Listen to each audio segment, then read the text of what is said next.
अगर आपके बच्चे की ये पहली गर्मी है तो ये वीडियो आपके लिए काफ़ी हेल्पफुल होने वाला है।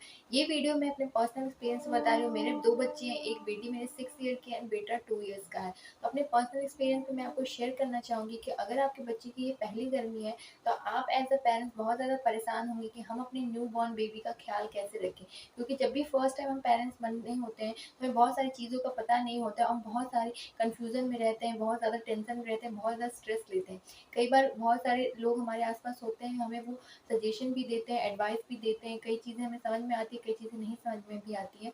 बट मैं आपको कुछ 5 चीज़ों के बारे में बताऊँगी जिस पे अगर आप ध्यान देते हैं तो आपका जो बच्चा है इस गर्मी में बिल्कुल भी बीमार नहीं होगा, आपको उसके हेल्थ से रिलेटेड कोई भी प्रॉब्लम नहीं होगी। क्योंकि अक्सर ये देखा गया है कि बच्चों को गर्मियों के मौसम में कुछ न कुछ प्रॉब्लम्स होती रहती हैं। जैसे कि अगर छोटे बच्चे हैं तो उनको कई बार हीट रैशेज़ की प्रॉब्लम होती है, कई बार छोटे बच्चे होते हैं उनको हीट स्ट्रोक हो जाती है, कई बार बच्चे को लूज़ मोशन होता है, कई बार बच्चे को फ़ीवर हो जाती है, फिर कई बार कई तरह की प्रॉब्लम बच्चों को कुछ ना कुछ देखने को मिलता है गर्मियों के मौसम में। कई बार ये प्रॉब्लम्स जो होती है बहुत बड़ी भी बन जाती है समटाइम्स, कई बार ये छोटी-मोटी प्रॉब्लम होती है। अगर छोटा-मोटा अगर ये प्रॉब्लम होता है तो अगर हम ध्यान देते हैं तो काफ़ी अच्छे से ये ठीक हो जाती है। बट कई बार अगर हम इस पे नहीं ध्यान देते हैं तो बच्चे को कई बार बहुत ज़्यादा भी प्रॉब्लम हो सकती है। तो क्यों ना हम ये छोटी-मोटी चीज़ें जो भी हमारे दिक्कत करने वाली है उसको हम पहले ही ठीक कर लें, उसको पहले ही हम ध्यान दे दें जिससे बच्चे को कोई भी प्रॉब्लम नहीं हो। तो वही छोटी-मोटी बातों को अगर आप ध्यान देते हैं तो आपके बच्चे की जो समर है काफ़ी ये वीडियो मेरा आज का यही है कि बच्चों को क्या ध्यान दें हम इस गर्मी में अगर आपके बच्चे की पहली गर्मी है तो। इस वीडियो को आप एंड तक ज़रूर देखिएगा, ये वीडियो काफ़ी आपके लिए हेल्पफुल होने वाला है। साथ में अदर पेरेंट्स से ज़रूर शेयर कीजिएगा जिनके घर में न्यूबॉर्न आने वाला है या फिर वो एक्सपेक्टेड पेरेंट्स बनने वाले हैं। तो अगर आप चैनल पे नए हैं तो चैनल को सब्सक्राइब कर लीजिए, साथ में बेल आइकन की घंटी प्रेस कर लीजिए जिससे वीडियो की सारी नोटिफिकेशन आपको सबसे पहले मिलता है। अब आइए वीडियो स्टार्ट करते हैं। सबसे पहले बात करते हैं कि हमको सबसे पहले बच्चों को क्या ध्यान रखना है। सबसे फर्स्ट इंपॉर्टेंट पॉइंट बच्चों का ध्यान रखना है वो हाइड्रेशन का ध्यान रखना है। हमें अपने छोटे बच्चों का न्यूबॉर्न का जो 0 टू 6 मंथ होते हैं हम उनको बोलते हैं कि उसको वाटर नहीं पिलाना है। तो हमको वाटर नहीं पिलाना है तो हम क्या करेंगे, उन बच्चों को हम ब्रेस्ट फीड कराते हैं। तो अगर मदर ब्रेस्ट फीड कराती है तो टाइम टू टाइम पे बच्चों को ब्रेस्ट फीड ज़रूर कराएँ। 1 से 2 घंटे पे अगर बच्चा आपका सोया हुआ है तो भी उसे उठाकर ब्रेस्ट फीड कराएँ। और अगर आपका बच्चा बॉटल फीड है और बच्चा ब्रेस्ट फीड भी है तो दोनों को कॉम्बिनेशन मिला के भी आप दे सकते हैं कि समटाइम्स हमने बच्चों को ब्रेस्ट फीड कराया, समटाइम्स बॉटल फीड दे दिया।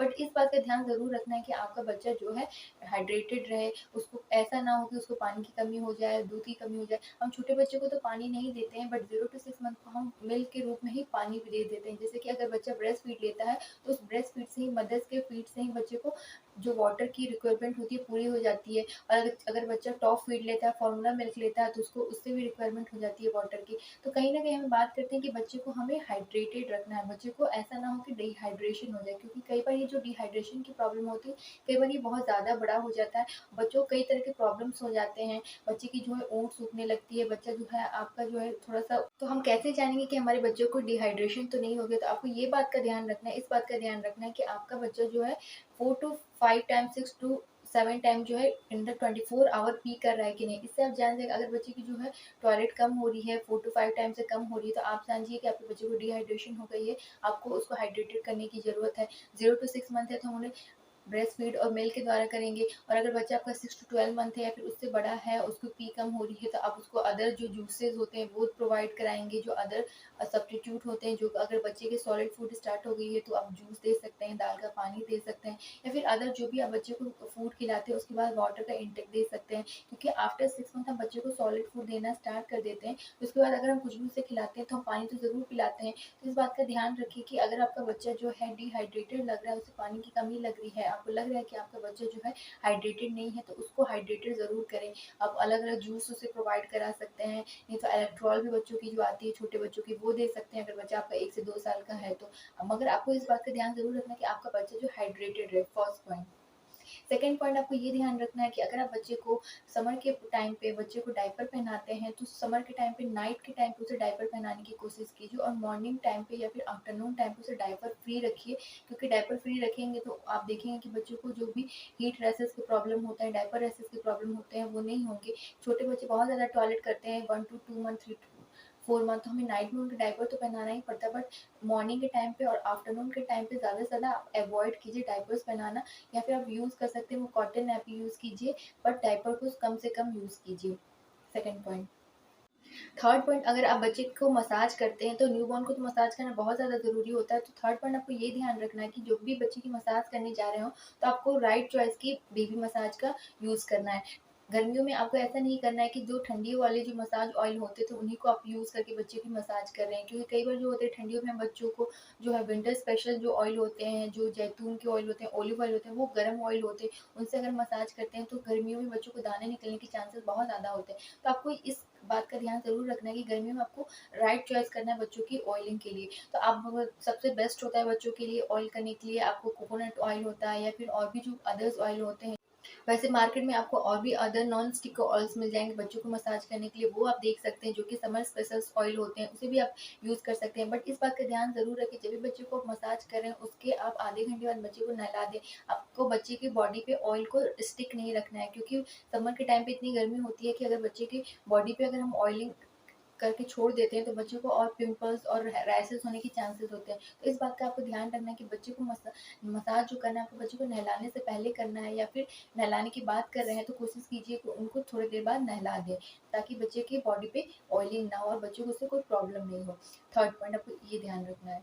फोर्थ पॉइंट आपको ये ध्यान रखना है कि जब भी हम बच्चे के लिए क्लोथिंग की बात करते हैं तो बच्चे को लाइट कलर के क्लोथ पहनाएंगे। ऐसे कोई भी चटक मटक कलर वाले डार्क कलर के कपड़े नहीं पहनाएंगे, या फिर सिंथेटिक सिल्क के कपड़े नहीं पहनाएंगे। ज़्यादा से ज़्यादा कॉटन और कंफर्टेबल कपड़े पहनाने की कोशिश करेंगे, जिससे जो बच्चों की जो समर का जो टाइम है काफ़ी अच्छे से निकल जाए। और अब अक्सर देखते होंगे कि हम बच्चों के लिए ढेर सारे कपड़े लेके तो आ जाते हैं, बट वो क्या करते हैं, समटाइम्स हम फैशन के तौर पे हम बहुत ज़्यादा उनको डार्क कलर के लिए लेके आ जाते हैं, या फिर कई बार क्या होता है कि बहुत जो उनके लिए अनकंफर्टेबल उस तरह के कपड़े लेके आते हैं। उस तरह के कपड़े को अवॉइड करके आपको लाइट सिंपल लूज और जो कॉटन के कपड़े आते हैं वो यूज़ करना। And fifth last but not least, हम तो समर्स में फैन कूलर एसी का यूज़ तो करते ही हैं। तो अगर आप अपने बच्चे के लिए एसी का यूज़ कर रहे हैं तो आप इस बात का ध्यान ज़रूर रखें कि जो टेम्परेचर हो आप बहुत ज़्यादा डाउन ना करके रखें, टेम्परेचर को 24 to 27 डिग्री के टेम्परेचर में ही रखें, जिससे बच्चों को बहुत ज़्यादा कोई प्रॉब्लम ना हो। और ऐसा भी ना करें कि बच्चों को जो एसी के सामने बिल्कुल सुला दिया और बच्चों को उससे ठंड लग गई, क्योंकि छोटे बच्चों को अक्सर होता है कि अगर हम डायरेक्ट एसी में सुला देते तो उन्हें ठंड लगने की चांसेस हो जाती है, और ठंड लगने से बच्चों को कोल्ड एंड कफ होने के भी बहुत ज़्यादा चांसेस होते हैं। तो कोशिश कीजिए कि अगर बच्चों को एसी में सुला रहे हैं, एसी वाले रूम में सुला रहे हैं, तो उनको थोड़ा सा दूर सुलाएं, या फिर ऐसा कोशिश कीजिए बिल्कुल सामने ना सुला के थोड़ा सा दूर सुलाएं। और अगर एसी में सुला भी रहे हैं तो थोड़ा सा उसके ऊपर कोई पतला सा चादर डाल दीजिए, जिससे बच्चों को ठंड ना लगे।